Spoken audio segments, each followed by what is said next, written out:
আজ বাইরের আবহাওয়াটাও সুন্দর ছিল, না রোদ না বৃষ্টি, একদম নিরিবিলি।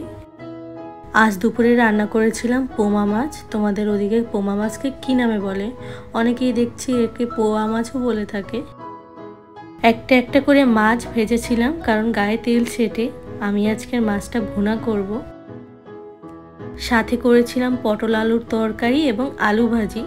রান্নার সময় সব ভিডিও নিতে পারি না, কারণ অনেক সময় মনে থাকে না, লবণ টবণ দিতে ভুলে যাই। কিন্তু এইটা নিয়ে বেশি প্যারা খাই না, ভাবি যে খাবে তো জামাই, ভালো লাগলেও খাবে না লাগলেও খাবে। কারণ জামাই রান্না খারাপ হলেও তেমন কিছু বলে না, এজন্য কোনো প্যারা নাই।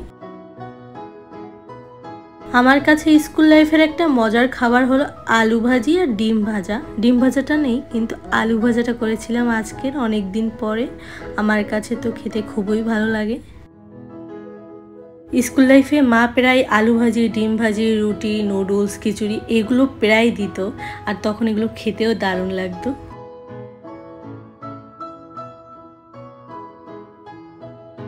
এরপর নিয়ে নিলাম এক বাটি তরকারি। আমার তরকারি খেতে খুবই ভালো লাগে।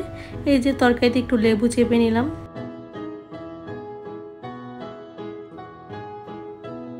এই যে জামাইয়ের আমি খেতে বসেছি, অনেক সময় কিন্তু কথায় কথায় খাওয়ার সময় আমাদের ঝগড়া লেগে যায়।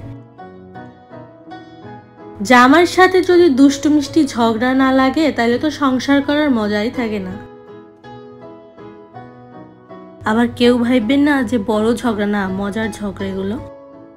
আমার কাছে পোমা মাছটা ভালো লাগে, কারণ হলো এখানে কাটা অনেক কম এবং মাছটা অনেক নরম, মজা লাগে খেতে।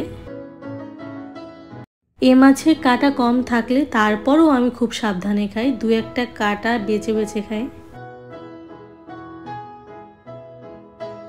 এই মাছের অন্যতম একটা জিনিস আমার পছন্দ, এই যে জেলি জেলি একটা পেটের কাছে থাকে, ওইটা খেতে খুবই ভালো লাগে।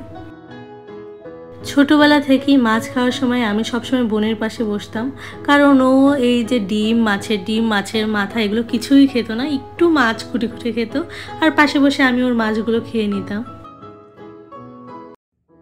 ছোটবেলায় জানতাম এই পোমা মাছের মাথায় দুটো দাঁত রয়েছে, খাওয়ার সময় দাঁতগুলো নিয়ে কি মজা করতাম, আর বলতাম দাঁত পড়ে গেছে, দাঁত পড়ে গেছে। এগুলো নিয়ে আমরা দু বোন কি হাসাহাসি করতাম। কিন্তু বড় হওয়ার পর জানি এগুলো মাছের দাঁত না, এটা মাথার পাশে দুটো পাথর, আত্মরক্ষার জন্য।